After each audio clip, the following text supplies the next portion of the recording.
Welcome students, welcome to Rohit Kumar Trivedi tutorials. आज के इस लेक्चर में हम लोग डिस्कस करने वाले हैं जो pharmaceutics B pharma first semester का जो सब्जेक्ट है उसके यूनिट 1 के कुछ इंपॉर्टेंट एमसीक्यूज को। एमसीक्यूज आपके सेशनल एग्जाम्स में भी पूछे जाते हैं, यूनिवर्सिटी एग्जाम्स में भी पूछे जाते हैं, और अगर आप कॉम्पिटेटिव एग्जाम्स लाइक जीपैट की प्रिपरेशन कर रहे हैं तो वहाँ के लिए भी आपको एमसीक्यूज बहुत ही इंपॉर्टेंट क्वेश्चंस हो जाते हैं। तो इनकी एक रेगुलर प्रैक्टिस जरूरी है और हम लोग वन बाय वन फार्मास्यूटिक्स के सभी यूनिट्स को 1 to लेकर के 5 के इंपॉर्टेंट एमसीक्यूज को डिस्कस करेंगे। तो आइए हम लोग स्टार्ट करते हैं with the very first question. The latest edition of Indian pharmacopoeia is, ठीक है, तो इंडियन फार्माकोपिया या आईपी की जो लेटेस्ट एडिशन है वो कौन सा है। ठीक है, तो आपको ध्यान में रहना चाहिए कि हम लोग इंडिया में इंडियन फार्माकोपिया को फॉलो करते हैं हमारी ऑफिशियल फार्मास्यूटिकल फॉर्मुलेशंस को बनाने के लिए।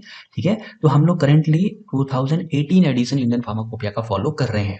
ठीक है, तो अभी 21 में इसका एक एडेंडम आया है। ठीक है, पर अगर हम लोग एडिशन की बात करेंगे तो इसको हम लोग आईपी 2018 ही काउंट करेंगे। तो आपको ये ध्यान में रखना बहुत ही ज्यादा जरूरी है।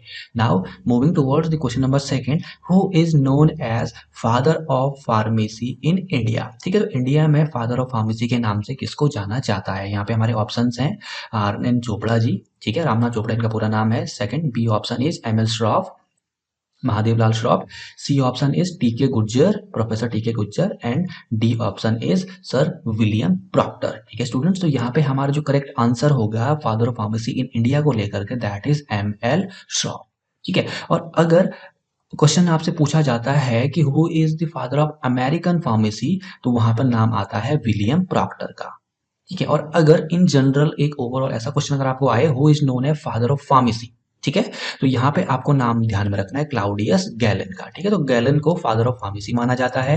इंडिया में फादर ऑफ फार्मेसी माना जाता है एम एल श्रॉफ जी को। और जो अमेरिका है, अमेरिकन फार्मेसी में जो फादर ऑफ फार्मेसी के नाम से जाने जाते हैं उनको बोला जाता है विलियम प्रॉक्टर। तो ये आपको ध्यान में रखना है। Now question number third, the Alembic chemical works, ठीक है, ये फार्मास्यूटिकल इंडस्ट्री है। ठीक है, तो जो अलेम्बिक केमिकल वर्क्स है उसको बड़ौदा में किसने इस्टेब्लिश किया था। तो स्टूडेंट्स इसका आंसर है professor T K Gurjar. Now question number 4, who was the chairman of drug enquiry committee that was constituted in 1930। ठीक है, तो 1930 में जो ड्रग इंक्वायरी कमिटी कंस्टिट्यूट करी गई थी, इस कमिटी को शॉर्ट में डीईसी भी बोला जाता है। ठीक है, तो इस कमिटी के चेयरमैन कौन थे। तो यहाँ पे हमारे पास ऑप्शंस हैं R N Chopra, B M L Shroff, C T K Gujjar and D William Proctor. तो स्टूडेंट्स इसका जो करेक्ट आंसर है that is R N Chopra. ठीक है, और आपको यहाँ पर एक और चीज अपने मन में ध्यान में रखनी है, जो ड्रग इंक्वायरी कमिटी है इस ड्रग इंक्वायरी कमिटी को चोपड़ा कमेटी के नाम से भी जाना जाता है। ठीक है, तो जब 1930 में इस कमेटी को कॉन्स्टिट्यूट किया गया था और उसके इमीडिएट 1 ईयर आफ्टर 1931 में इस कमेटी ने अपनी एक रिपोर्ट गवर्नमेंट ऑफ इंडिया के हैंड ओवर करी थी, जिसमें उन्होंने फार्मेसी की जो सिचुएशन थी इंडिया में और कुछ मेजर रिकमेंडेशंस भी इस कमेटी ने दी थी कि कैसे हम लोग इन प्रॉब्लम से ओवरकम कर सकते हैं, जिससे कि हमारा फार्मेसी का प्रोफेशन और ज्यादा बेटर हो जाएगा।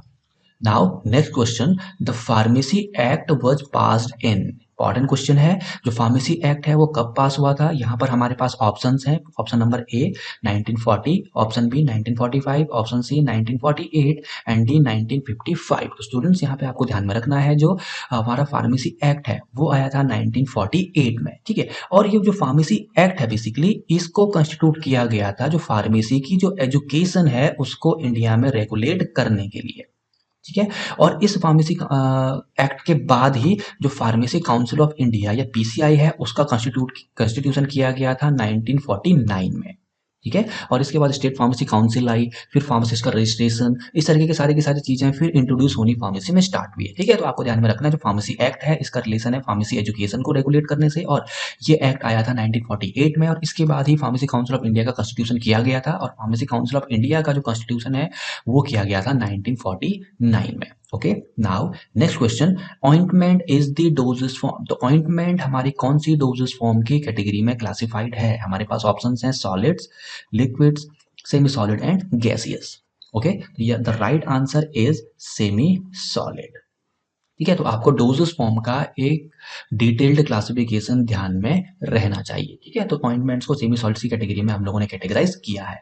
Now moving towards the next question, that is question number 7, the full form of API is. ठीक है, तो एपीआई की फुल फॉर्म क्या होती है ये आपको पता होगी, that is active pharmaceutical ingredient. Pharmaceutical ingredient.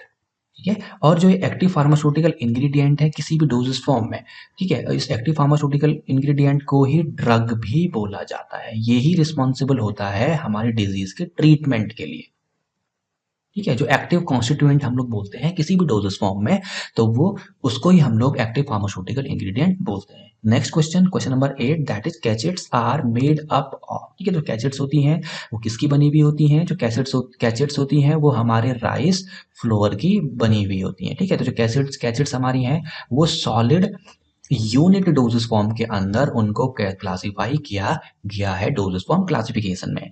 Now next question, question number 9। तो question number 9 is the concentration of sucrose in simple syrup IP. IP means Indian pharmacopoeia, ठीक है। तो जो हमारा सुक्रोज का कंसंट्रेशन है सिंपल सिरप में IP के अकॉर्डिंगली वो कितना है? इंपॉर्टेंट क्वेश्चन है। तो जो सुक्रोज का कंसंट्रेशन है आईपी के अकॉर्डिंगली इंडियन फार्माकोपिया में that is 66.7% weight by weight, ठीक है। तो ये आपको ध्यान में रखना है। Now moving towards next question, that is full form of USP is, ठीक है। बेसिकली ये एक फार्माकोपिया है। तो यूएसपी की फुल फॉर्म क्या है? United states pharmacopoeia, United states pharmacopoeia. जैसे हम लोग इंडिया में इंडियन फार्माकोपिया को फॉलो करते हैं, इस तरीके से यूनाइटेड स्टेट्स में यूनाइटेड स्टेट्स फार्माकोपिया को फॉलो किया जाता है और इसको ही शॉर्ट में यूएसपी बोला जाता है। Now number 11, question number 11, which of the following is not a part of prescription, ठीक है। तो इनमें से कौन सा ऑप्शन प्रिस्क्रिप्शन का पार्ट नहीं है? और हमारे यहाँ पर ऑप्शंस हैं, option A superscription, B super inscription, C subscription and D signature. तो आपको ध्यान में रखना है कि जो प्रिस्क्रिप्शन है उसके कौन कौन से पार्ट्स होते हैं। यहाँ पे हमारा जो करेक्ट आंसर है दैट इज सुपर इंस्क्रिप्शन, ठीक है। तो सुपर इंस्क्रिप्शन प्रिस्क्रिप्शन का कोई भी पार्ट नहीं होता है, ये आपको ध्यान में रखना है। Now question number 12, a prescription is a written order from a or other to pharmacist, ठीक है। तो आपको ये ध्यान में रखना है कि जो प्रिस्क्रिप्शन है उसको कौन लिखता है? प्रिस्क्रिप्शन को लिखता है RMP और इसको बोला जाता है full form registered medical practitioner और इसको ही लाइसेंस प्रैक्टिशनर भी बोला जाता है। Now question number 13, a label on a prescription is a link between, ठीक है। तो जो प्रिस्क्रिप्शन का जो लेबल है वो किस किस को लिंक करता है? तो यहाँ पे आपको आंसर ध्यान में रहना चाहिए। जो प्रिस्क्रिप्शन का जो लेबल है वो लिंक करता है फार्मासिस्ट को, इसके साथ में पेशेंट के साथ में। Okay, now question number 14, the symbol is written before prescribing medications, ठीक है। मेडिसिन को प्रिस्क्राइब करने से पहले जो रजिस्टर्ड मेडिकल प्रैक्टिशनर होता है वो कौन से सिंबल को लिखता है, ठीक है। तो ये सिंबल होता है हमारा RX, ओके, ये आपको ध्यान में रखना है। Now next question, question number 15, for rapid therapeutic action, for rapid therapeutic action which of the following route of drug administration is selected. अगर हमको ड्रग्स का जो एक्शन है वो ज़्यादा फास्ट चाहिए है तो हम लोग को कौन से रूट को सेलेक्ट करना होता है? तो यहाँ पर हमारे ऑप्शंस हैं oral route, subcutaneous route, rectal route and intravenous route. तो स्टूडेंट्स यहाँ पे आपको ध्यान में रखना है, जब हम लोग इंट्रावेनस रूट से किसी भी ड्रग को हमारी बॉडी में पहुंचाते हैं, सर्कुलेशन में पहुंचाते हैं, तो उसका एक्शन बहुत ही ज़्यादा फास्ट होता है, ओके। और यहाँ पे आपको एक और चीज़ ध्यान में रखनी है, जो इंट्रावेनस जो रूट होता है इसकी जो बायो अवेलेबिलिटी होती है वो 100% होती है, मतलब कि 100% ड्रग हमारे सर्कुलेशन में पहुंचती है। इसके अलावा ओरल रूट, रेक्टल रूट या सबक्यूटेनियस रूट से 100% ड्रग हमारे सर्कुलेशन तक नहीं पहुंच पाती है। ट्रांसपोर्टेशन के प्रोसेस के ड्यूरेशन में कुछ फ्रैक्शन ड्रग का वहां पर मेटाबोलाइज हो जाता है, जिसकी वजह से ड्रग की 100% क्वांटिटी हमारे सर्कुलेशन तक नहीं पहुंच पाती है। Now question number 16, which of the following affects the dose of drug. तो इनमें से कौन सा फैक्टर है जिसको कि हमको कंसिडर करना होता है जब भी हम लोग किसी भी ड्रग की डोज को डिटरमिन कर रहे हैं?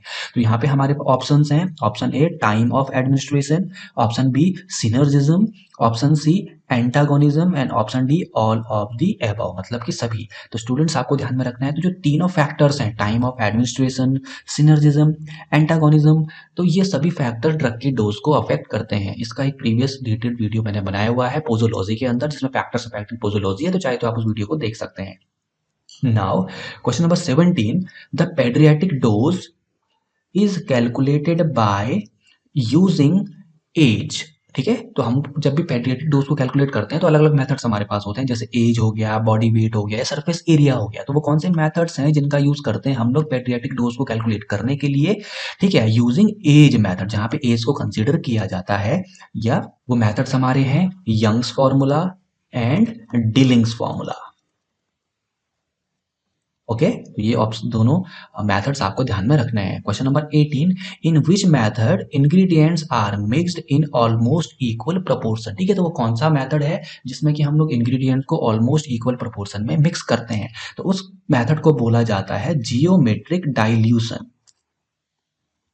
ठीक है, जियोमेट्रिक मिक्सिंग मेथड, या इसको ही जियोमेट्रिक डाइल्यूशन मेथड भी बोला जाता है। ठीक है, तो बेसिकली जो जियोमेट्रिक मिक्सिंग है, उस मिक्सिंग को बेसिकली हम लोग इसलिए करते हैं जिससे कि हमारे जो पाउडर्ड या जो सॉलिड इंग्रेडिएंट हैं वो यूनिफॉर्मली मिक्स हो सकें। अगर हम लोग जियोमेट्रिक मिक्सिंग या डाइल्यूशन मेथड का यूज नहीं करेंगे तो हमारी पॉसिबिलिटीज कम होती हैं कि हम लोग सॉलिड इंग्रेडिएंट्स को या पाउडर इंग्रेडिएंट्स को यूनिफॉर्मली मिक्स कर सकें। हमारा नेक्स्ट क्वेश्चन है ऑटोक्लेव इज यूज्ड फॉर। ठीक है, तो ऑटोक्लेव जो इंस्ट्रूमेंट हमारे पास है उसका यूज, ऑटोक्लेव जो इंस्ट्रूमेंट हमारे पास है उसका क्या यूज या एप्लीकेशन होता है? तो जो ऑटोक्लेव होता है बेसिकली इसका यूज किया जाता है स्टेरिलाइजेशन के लिए। ठीक है, तो स्टेरिलाइजेशन बेसिकली एक प्रोसेस है जिसमें हम लोग हमारी फॉर्मुलेशंस को माइक्रोब फ्री बनाते हैं। ठीक है, तो इसमें हम लोग स्टेरिलाइजेशन मेथड में हम लोग, स्टेरिलाइजेशन का मतलब होता है कि किसी भी फॉर्मुलेशन को या किसी भी मटेरियल को माइक्रो फ्री करना या माइक्रोब्स को कंप्लीटली उसमें से किल कर देना। और ऑटोक्लेव एक इंस्ट्रूमेंट होता है जिसका यूज किया जाता है माइक्रोब्स की किलिंग के लिए,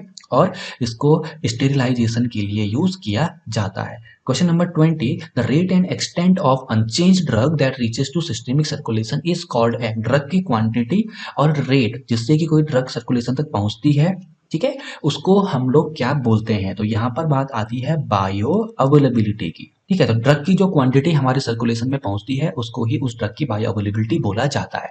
अगर हम लोग कोई भी ड्रग कंज्यूम कर रहे हैं, फॉर एग्जांपल हमने 100 mg कोई ड्रग कंज्यूम करी है, तो अगर हम लोग अलग अलग रूट सेलेक्ट करेंगे तो अलग अलग रूट से हमारे सर्कुलेशन में इन ड्रग की अलग अलग क्वांटिटी पहुंचेगी। अगर हम लोग इंट्रावेनस रूट की बात करें तो यहाँ पर ड्रग की बायो अवेलेबिलिटी 100% आती है। इसका मतलब है कि 100% ड्रग हमारे सर्कुलेशन में जाएगी। पर अगर हम लोग ओरल रूट या रेक्टल रूट या टॉपिकल रूट का यूज करेंगे तो कभी भी हमारी बायो अवेलेबिलिटी 100% नहीं आती है। ये हमको ध्यान में रखना है। तो स्टूडेंट्स, ये हमारे कुछ इंपॉर्टेंट एमसीक्यूज क्वेश्चंस हैं जो कि आपको ध्यान में रखने हैं अपनी यू फार्मास्यूटिक्स की यूनिट 1 को लेकर के। तो इस तरीके के और फार्मेसी में एजुकेशनल वीडियोस को देखने के लिए आप इस चैनल को सब्सक्राइब कर सकते हैं। मैं इस तरीके के और एजुकेशनल वीडियोस आपके लिए लाता रहूंगा। तो till next video, happy learning, bye bye.